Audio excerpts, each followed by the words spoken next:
Marvel യൂണിവേഴ്സിൽ വില്ലനായി വന്നിട്ട് അവസാനം hero ആയി മാറുന്ന ഒരു ക്യാരക്ടറുണ്ട്, ലോക്കി. അദ്ദേഹത്തിൻ്റെ തന്നെ ഒരു ഡിഫറെൻ്റ് കോൺസെപ്റ്റിലുള്ള ഒരു മൂവി ഞാൻ കഴിഞ്ഞ ദിവസം കണ്ട്. ചില മൂവീസ് കണ്ടു കഴിഞ്ഞിട്ട് ഒരു 2-3 ദിവസത്തേക്ക് അതിൻ്റെ ഒരു ഹാങ് ഓവർ നമ്മളുടെ മനസ്സിലുണ്ടാവില്ലേ?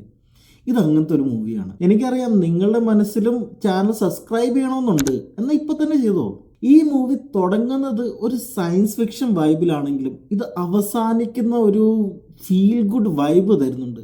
അതായത് നമ്മുടെ മനസ്സിനൊരു സുഖം കിട്ടും. മൂവി തീർന്നു കഴിഞ്ഞിട്ടും പിന്നെയും നമ്മൾ ആ മൂവിയുടെ സ്റ്റോറിയെ പറ്റി ഇങ്ങനെ ആലോചിച്ചുകൊണ്ടേയിരിക്കും. കാരണം ഈ മൂവിയിൽ എന്തോ ഒരു സ്പെഷ്യൽ എലിമെൻ്റ് ഉണ്ട്.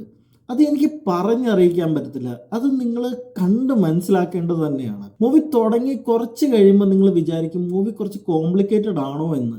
പക്ഷെ അവസാനിക്കുമ്പോൾ ഓട്ടോമാറ്റിക്കലി നിങ്ങളുടെ മനസ്സിൽ വരും എന്ത് സിമ്പിൾ സ്റ്റോറിയാണെന്ന്. മൂവി ശരിക്കും 2 മണിക്കൂർ തികച്ചില്ല. ഒരു സ്ലോ ബേണറുമാണ്.